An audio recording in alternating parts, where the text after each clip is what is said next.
Welcome to another edition of Judgment Date, series of podcasts that we've been doing during the lockdown to debate very important issues as we all locked down. And today we have Nazmeera Moola, who is the head of investment at 91. That used to be called, I think, the old Investec Asset Management. But actually, she's a really top-flight economist, and that's what I want to talk to her about. So welcome, Nazmeera. Let me kick off by asking you, since it's very opportune, what is your attitude, what has your attitude or reaction been to Mr. Ramaphosa, the president's stimulus package of 500 billion? Hi, Dennis.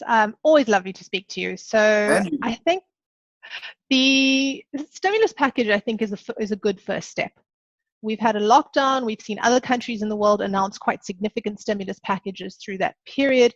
And South Africa was just way off the mark, even relative to what we were seeing from other emerging markets. Brazil had announced 3.5–4% of GDP stimulus when their president denies coronavirus is an issue. So South Africa, at our paltry 0.7% of GDP prior to last night, it was just insufficient to meet the social pressures that we saw from a loss of income for informal sector employees and casual workers, but also in terms of the pressure on small and medium-sized enterprises. And I think the package yesterday is a good way to start to address that problem. Can we afford it? I think that we need to break down what the package is, and a good portion of it doesn't need to be funded immediately.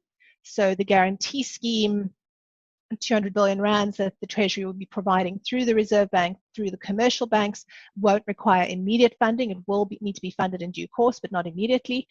Similarly, the tax deferrals is a loss of income at this stage, which is perhaps a bit more of a pressing issue. But I think if the reprioritization of 130 billion rands can actually be achieved, then the net amount you need to fund is actually achievable at this point in time. What worries me more, Sorry, carry on.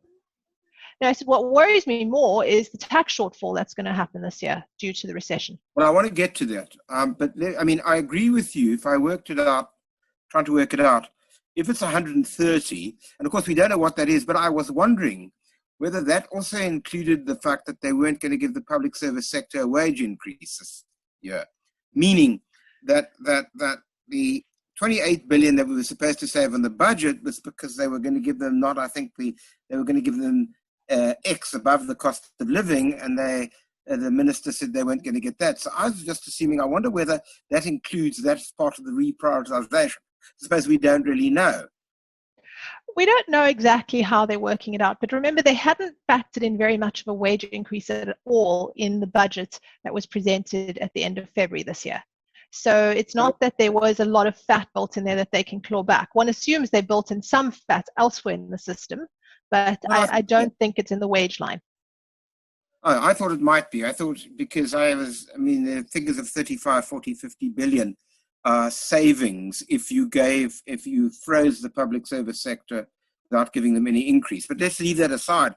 I know that would have then been capital expenditure that you can't, tourism, for example, you can't really deal with now because of so that's 130, and then there was 40 from the UIF, which is 170, and you're right, there's 200 reprioritization, so that works out to 370 plus the 70 of the tax increase deduction. That gets you up to 440.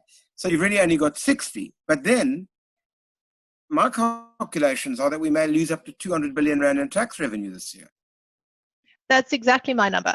That's exactly my number. So it's your number too. Good. My number so now is working with that. So if we're working with this, I know this is perhaps back of a cigarette box, but let's assume that they can reprioritize 130, and I think that has to include wages, but nonetheless, that means that if you look at it, you're looking for about 260 billion.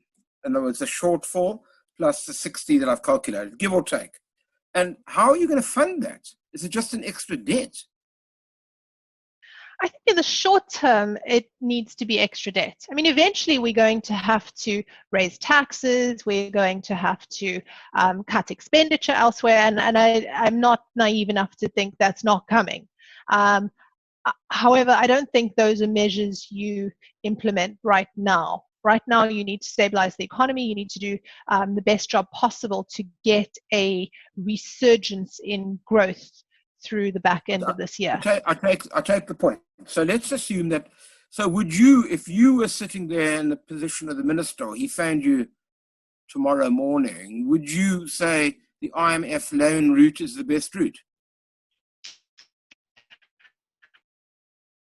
Nazmeera, what I was asking you was, assuming we've got a shortfall of 250 to 300 billion, would you go to the IMF for a loan? I would certainly have the IMF as one of my options. I think that drawing down on our RFI facility will give us roughly 70 billion rands, but I think I would explore a broader package from the IMF at this point in time. I think the organization's moved well beyond its structural adjustment programs, and in this current environment, terms could be more lenient. So that's the point. I suppose people say, oh goodness, we'll lose our national sovereignty.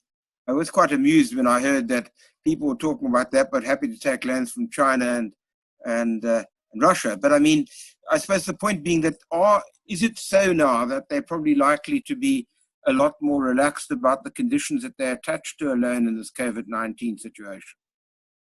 I think the conditions are likely to be looser. I think you're still going to need to demonstrate a path to debt sustainability. And the president talked about that yesterday, Dennis. He talked about this need to implement the reforms which get growth going, which make South Africa's debt ultimately sustainable. And that is enough, I think, for what the IMF needs at this point in time. And personally, I don't know, I mean, it sounds a bit like you may be in my camp, but I am deeply skeptical about the unspoken conditions that come with loans from countries directly, whether that's China or the US, for example. Yeah, I mean, they're not Father Christmas. They don't just give you loans because they like you, or you're because Mr. Ramaphosa is a nice man. I accept that. So let me then ask you this. I accept that one of the things talking about last night, he sort of divided up the discussion or his presentation into three. One was what he called part one, which has already happened. We can come back to that if we like. Part two is the 500 that we're talking about. And then part three with the broader reforms which await us. And I suppose the question I wanted to put to you is that, as they say, talk is cheap, money buys the whiskey. And we've heard these promises before.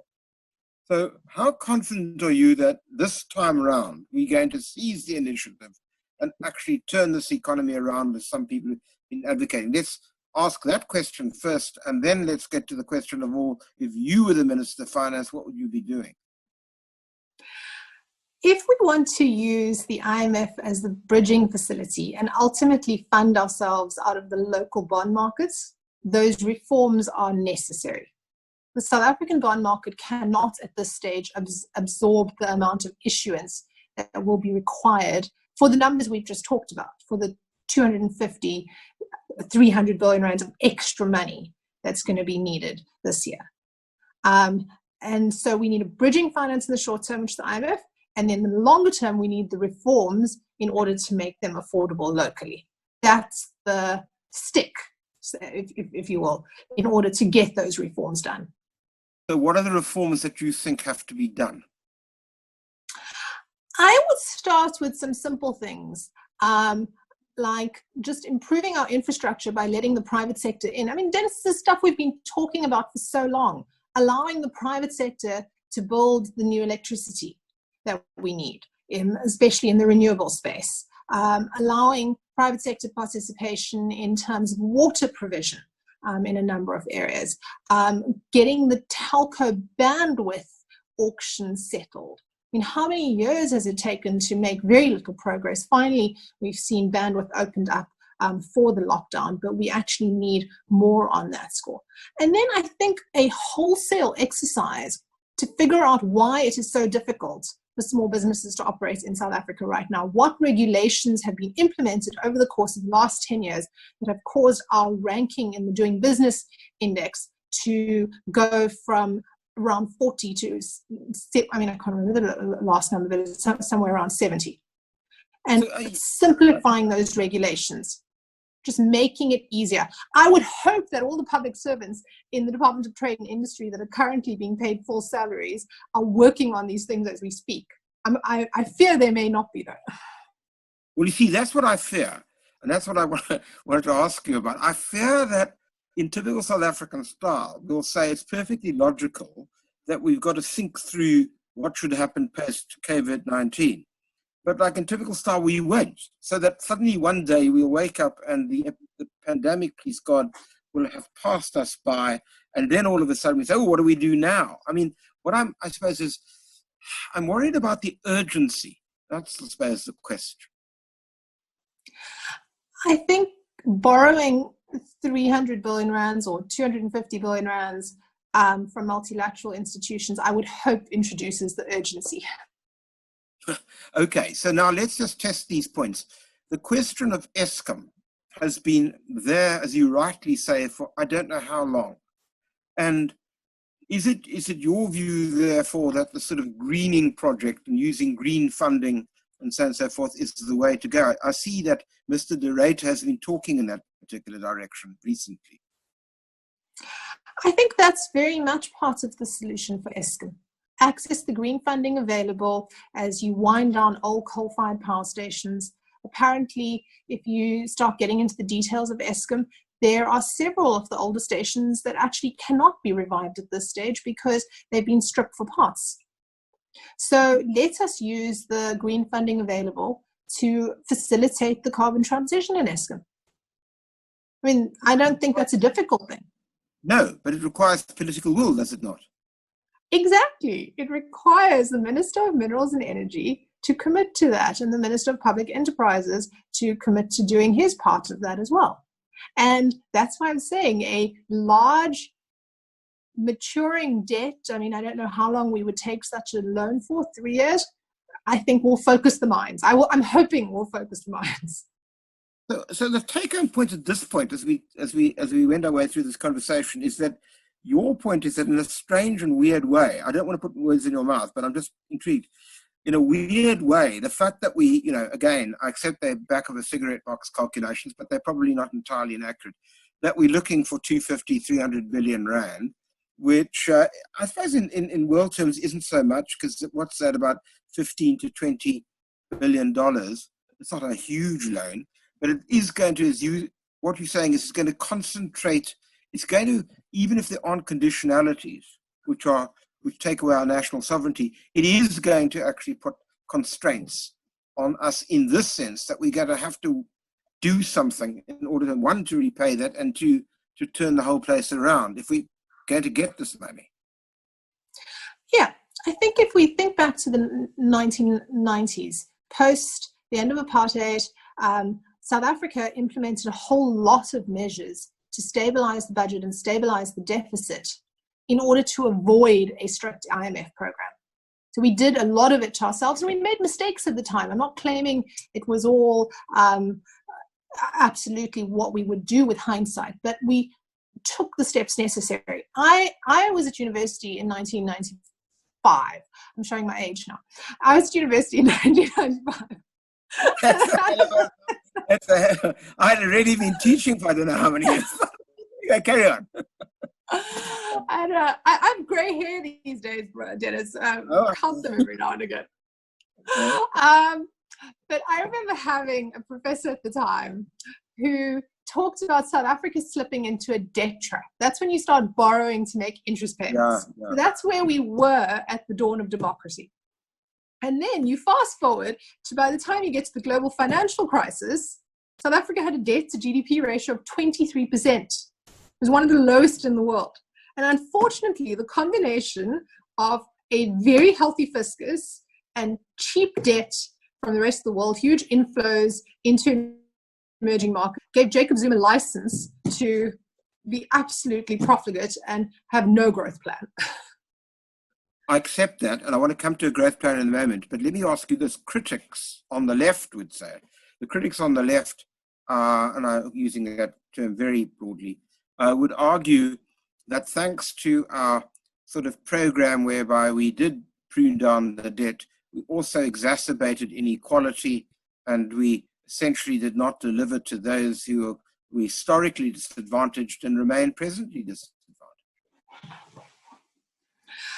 I think that we did not deliver to those that were historically disadvantaged and are presently disadvantaged. I think we need to acknowledge that is one of the failings of South Africa.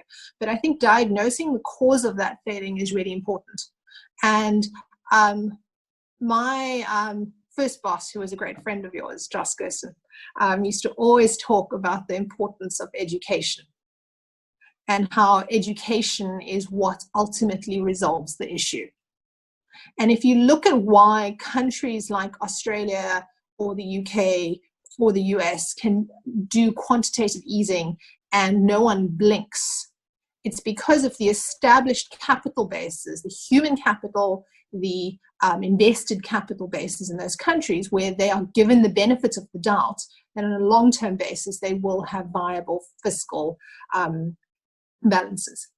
That's what QE is about. It's a bit of smoke and mirrors, and it's about whether or not you can be trusted.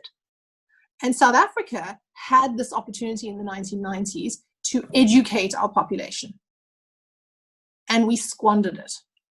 We tried to implement completely outcomes-based education, teachers' unions who didn't accept the fact that we needed to actually retrain a number of teachers. If there was a commitment to wanting to do this job, their actual skills levels were not at the appropriate levels, and they needed support. And we needed to make sure they got support, but also government departments who didn't do what was necessary. And we diverging out of my area of expertise here, but that's what I think is the real issue in terms of how we begin to resolve the inequality issue in South Africa is proper education. I accept that. I suppose critics would also say this: at some point we were growing at 4 and 5% during the heyday of the commodity boom, and yet it still meant, with even those growth rates, that our inequality statistics deteriorated, and to a large degree, the benefits didn't accrue to those to whom it should have, if we were going to show fidelity to our constitutional democracy. Yeah, again, you're probably right. I mean, I think the 2 points I would note is that while the inequality statistics got worse, the number of people living in poverty declined during that period, which it has not been doing for the last couple of years. It's been doing exactly the opposite. So that is a big net positive to me. The second thing, though, is we didn't use the windfall that the commodity boom provided to its maximum potential. We didn't expand production. Yes, and how? Well, okay, so let's just now fast forward. If education, and I think it's very difficult to say no, if education holds the key to all of this, then our education system in the year 2021 is hardly brilliant. I mean, yeah. Yes. Right. At the moment, it's not. We're in a, so that's going to take a long time for that sort of ship to turn around in the direction we want to. Therefore, the question is, how do we get to 4 or 5% growth rate? Well, I think the easier wins are actually deregulating at this point in time. I am a believer in balance. I think too much deregulation is a problem. I think too much regulation is a problem. And I think that South Africa at this point has gone to the extreme of over-regulation and having a bureaucracy that is not skilled enough to wield that with any sort of nuance. So it goes back to, why have we slipped so far in the World Bank's Doing Business Index? It's because of those factors. So we need to simplify regulation at this point, and I think that alone will help enormously. I think we underestimate how much. I accept that, but would you not agree that in the situation that we're in at the moment, sort of neoliberal economics on any basis, if it's not dead, is on its last legs? I mean, there's no country in the world which has not now discovered that it has to have a capable state, which is going to be critical to the delivery of the kind of reconstruction programs that are required all over the world. In other words, what I'm supposed to these say things are not mutually exclusive. So if you look at Scandinavian countries, Scandinavian countries have low functional levels of regulation for their average businesses. At the same time, they have a strong, capable state which can deliver. So I don't see these things as mutually exclusive. I think they're actually complementary. The state has come back big time. I mean, or let me say the state, in order to deal with the social, has come back big time. I mean, who would have thought that conservatives in Britain or Republicans in America would be prepared to run the kind of stimulus packages that they're forced to do now? Yeah. Who would have thought a Republican government in the US would be announcing this quantum of spending that involves checks being mailed to individuals? You're absolutely right. So I think the state has come back big time, but the manner in which it has, I think, is different to what we saw in the 60s, for example. Okay, no, I accept that. I think we've learned lessons from that, absolutely. So let me just return then to the fundamental point.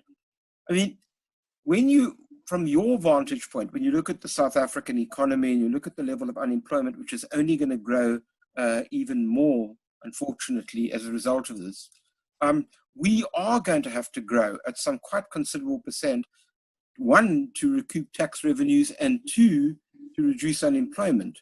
Do you think that that is possible in other words, once it dies down? Is it, if we do the Eskom stuff and let's say bring the private sector into the water factors, as you were talking about, is it possible that we could see 3%, 4%, 5% growth rates, which would actually get us there? I think we can get to 3%. I think in order to get beyond that, we need to get a little bit lucky from a global perspective, in that we would need to see a bit of a tailwind behind commodities. If other countries are involved in infrastructure spending, that would be very helpful in that space. So I think locally we can control the move from, what was growth going to be before COVID-19, 0.9% or 1%? Yeah. From there towards the 3%, but to get beyond that, we need a global tailwind as well in the near term. So let me just finish off, because we're running out of time. I want to just ask you, because you reminded me of something which is important.